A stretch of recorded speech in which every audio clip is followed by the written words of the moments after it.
Perkembangan dunia digital seperti sosial media, jejaring sosial, dan sebagainya menjadi keniscayaan yang tak bisa dipungkiri.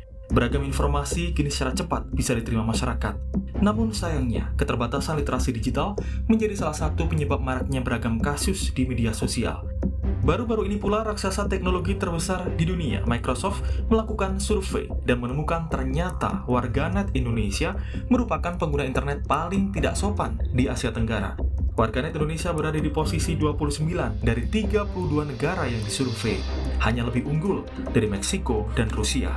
Sementara itu, 3 risiko online terbesar warganet Indonesia, diantaranya kasus berita bohong atau hoax dan scam bertambah 13 poin, ujaran kebencian bertambah 5 poin, dan diskriminasi berkurang 2 poin. Demi memastikan agar warga tidak mengunggah konten bermuatan pidana, Polri secara resmi menerapkan polisi di dunia maya. Setidaknya sudah ada 4 akun media sosial yang diberi teguran oleh virtual police.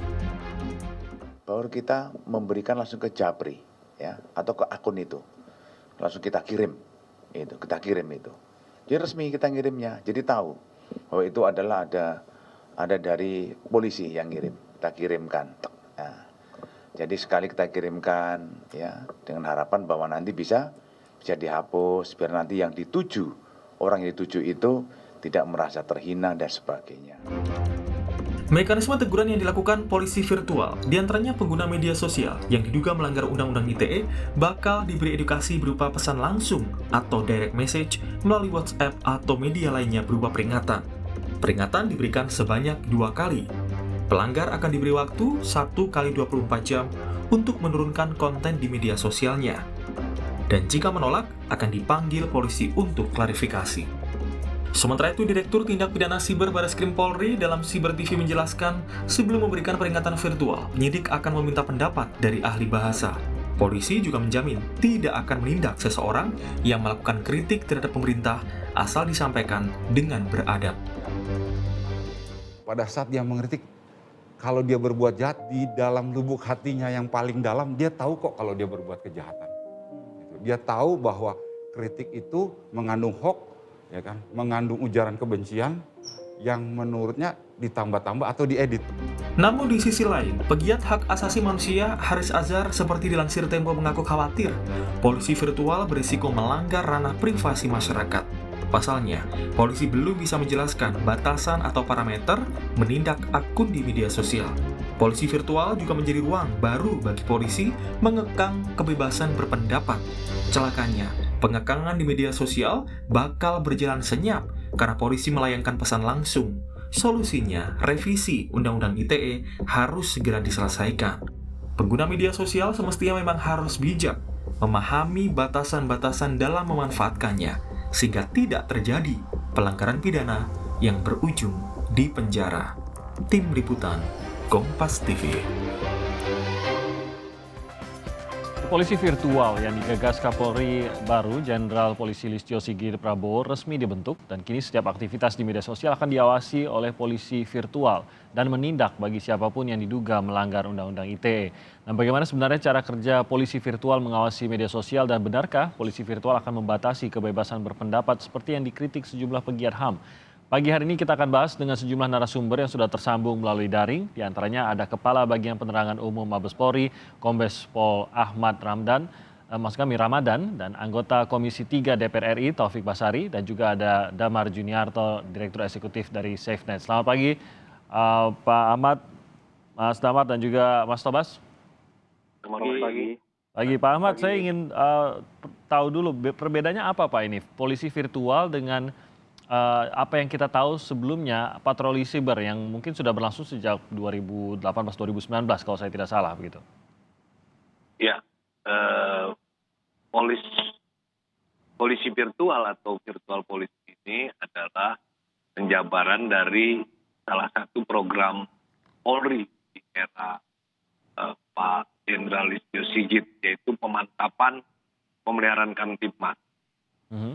Virtual police atau polisi virtual ini merupakan kegiatan yang dilakukan oleh kepolisian untuk memberikan edukasi, memberikan teguran, memberikan peringatan kepada akun-akun yang menyebar berita bohong, menyebar hoax yang dianggap berpotensi melanggar tindak pidana. Jadi kita mengedepankan edukasi.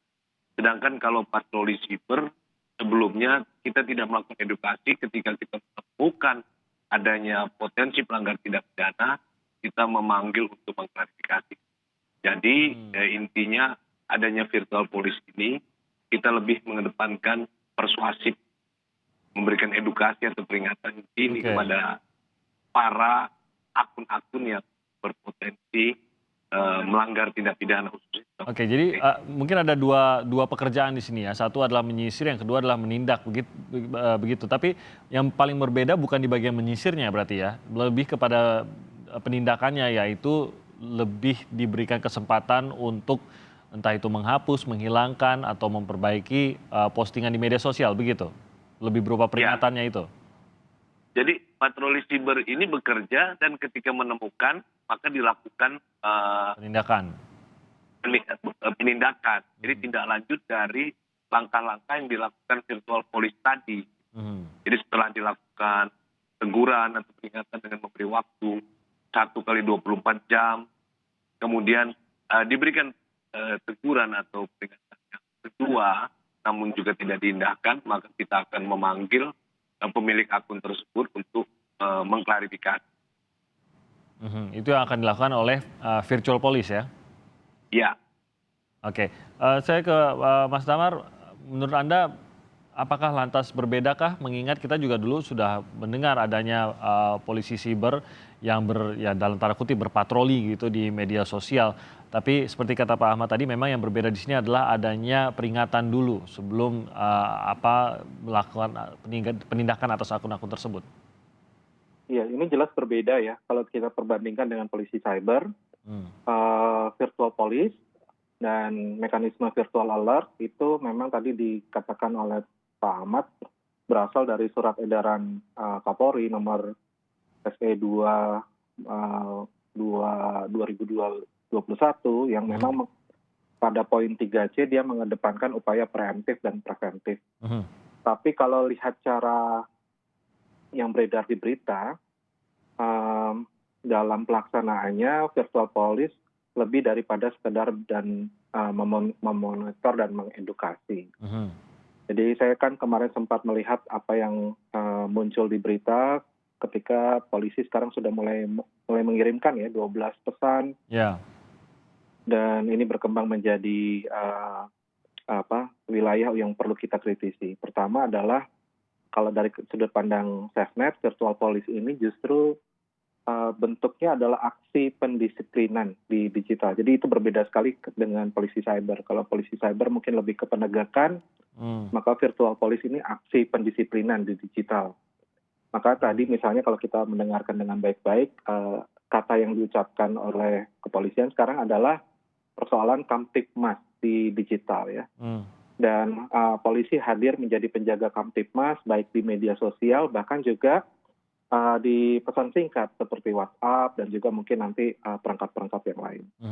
Nah, ketika ada warga yang tidak disiplin, gitu ya, polisi siap untuk melakukan koreksi terhadap perilaku warga. Yang tidak disiplin akan ditegur, yang tidak patuh dia akan menghadapi sanksi hukuman. Nah, itu nanti ketika penerapan di penegakan hukumnya. Oke, jadi nah, memang saya rasa yang menarik dari virtual police ini adalah ini sebetulnya menghidupkan apa yang saya sebut dengan state surveillance ya di abad digital. Jadi dia menghidupkan digital panopticon. Ada pengawasan 24 jam terhadap dunia digital kita dan kita diawasi oleh negara gitu ya. Dan kalau model pendisiplinan dengan aksi Kamtibmas ini dilakukan, sebetulnya yang perlu kita timbang-timbang itu apakah kita siap dengan konsekuensi hidup dalam pengawasan yang terus-menerus. Nah, kalau diawasi terus-menerus seperti ini, sebetulnya dari kacamata yang pernah saya pelajari misalnya, ini menandakan salah satu ciri dari negara yang Orwellian state, jadi surveillance state. Negara betul-betul mengawasi warganya, dan untuk hal ini saya rasa saya punya beberapa catatan kritis nantinya. Apa itu ekses yang mungkin timbul dari kondisi tersebut, Mas? Pertama bahwa ini menimbulkan ketakutan baru ya, di mana polisi bisa hadir sewaktu-waktu di ruang privat kita. Jadi dia bisa ngetok DM kita dan atau melakukan japri. Nah ini sebetulnya begini, dalam kehidupan kita kan sekarang tanpa kehadiran polisi saja ya di ruang digital, warga tuh sudah jeri ya dengan ancaman undang-undang ITE. Apalagi dengan cara seperti ini, tiba-tiba nanti dapat pesan dari kepolisian. Lalu yang kedua, yang kelihatannya langsung tampak itu adalah virtual police ini meniadakan ruang pembelaan. Jadi nggak ada ruang pembelaan untuk warga untuk menjelaskan isi postingannya. Kita di virtual police itu mendahului proses peradilan, padahal polisi bukan otoritas peradilan dan tidak punya pilihan warga sebagai yang mendapat pesan, itu hanya ada pilihan patuh atau ya harus dihukum.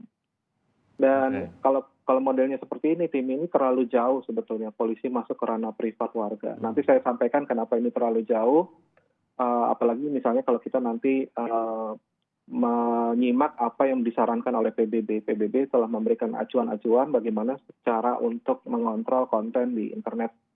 Nah ini salah satu masukan yang saya rasa perlu didengarkan oleh polisi sekarang. Saya tahu bahwa ini maksudnya baik, tetapi kalau caranya seperti ini sebetulnya dia bukan mengedepankan edukasi seperti yang diharapkan, tapi justru hadir untuk mau mendisiplinkan warga dan hukum warga kalau warga tidak patuh. Oke, Mas Tobas, Anda setuju bahwa ini justru yang pertama timbul adalah ketakutan? Ya, saya pertama ingin melihat ini sebagai hal yang positif dulu bahwa ini adalah langkah progresif. Di tengah-tengah kita menunggu revisi Undang-Undang ITE, maka pihak kepolisian mencoba mengedepankan langkah-langkah yang lebih preventif, persuasif, mengedepankan edukasi dan mencoba membangun digital literasi ya dalam hal persoalan-persoalan di dalam sosial media. Ya, jadi tidak seperti dahulu kalau kita mau bandingkan, dahulu kan lebih langsung pada penindakan. Sekarang pidana ditempatkan pada ultimum remedium. Bagi saya ini merupakan langkah yang baru ya. Kita di dunia digital ini kan hal-hal yang baru, dunia yang baru ya, kita baru memulai mencoba untuk menata kembali dengan cara-cara yang baru. Nah, selagi kita menunggu revisi Undang-Undang ITE, menurut saya kita lihat dulu nih apa yang dilakukan oleh polisi cyber ini. Ya, termasuk tadi seperti yang disampaikan oleh Damar, hal-hal apa saja yang mesti diperbaiki ketika nanti polisi cyber ini, polisi virtual ini berjalan, ya, seperti panduan-panduan apa yang selama ini berlangsung, mungkin bisa menjadi hal-hal yang dijadikan pedoman langkah dari polisi virtual ini. Dan menurut saya bisa saja untuk perbaikan-perbaikan ke depan, pihak kepolisian juga mengundang teman-teman untuk memberikan masukan-masukan agar mencegah hal-hal yang tidak kita inginkan. Tapi yang jelas, saya mendukung bahwa Undang-Undang ITE ini harus direvisi, tapi selagi menunggu itu, saya juga mendukung langkah-langkah Polri yang telah mengedepankan persuasi ya dan menempatkan pidana sebagai ultimum remedium. Oke, kalau alasan dan salah satu yang menjadi argumentasi adalah mengedepankan restoratif justice. Apakah menurut Anda ini juga merupakan salah satu terobosan menuju implementasi dari restoratif justice di Polri? Ya, ini kita semua semangatnya sama ya. Pendekatan pidana sekarang harus mengedepankan restoratif justice, ya, termasuk juga di dalam persoalan dunia digital seperti ini. Nah, oleh karena itulah maka karena ini hal-hal dan langkah-langkah yang baru, ya mungkin beberapa catatan tadi yang disampaikan oleh Damar itu bisa menjadi bahan masukan untuk perbaikan-perbaikan ke depan. Tapi yang paling penting juga yang harus kita sadari bahwa warganet itu juga isinya beragam. Ada yang memang seperti Bung Damar dan kita-kita yang coba menggunakan sosial media ini dengan bijak. Tapi ada juga yang orang-orang yang mungkin konyol atau tidak bertanggung jawab dan sebagainya, itu juga harus kita berikan edukasi. Tapi ada juga bahkan orang-orang yang menggunakan sosial media dengan alasan kejahatan, ya, dengan niat dan maksud sengaja untuk menyebarkan berita hoax, fitnah, berita bohong, memutarbalikkan fakta, menyebarkan kebencian. Ada juga orang-orang yang seperti itu. Kalau kita harus pilah-pilah ya untuk orang-orang yang mungkin tidak sengaja atau karena ketidakpahamannya mengenai bagaimana menggunakan sarana di dunia digital ini dengan bijak, maka itu kita edukasi. Tapi bagi orang-orang yang dengan sengaja punya niat jahat menggunakan sosial media ini dengan tujuan-tujuan tertentu, maka ini kita harus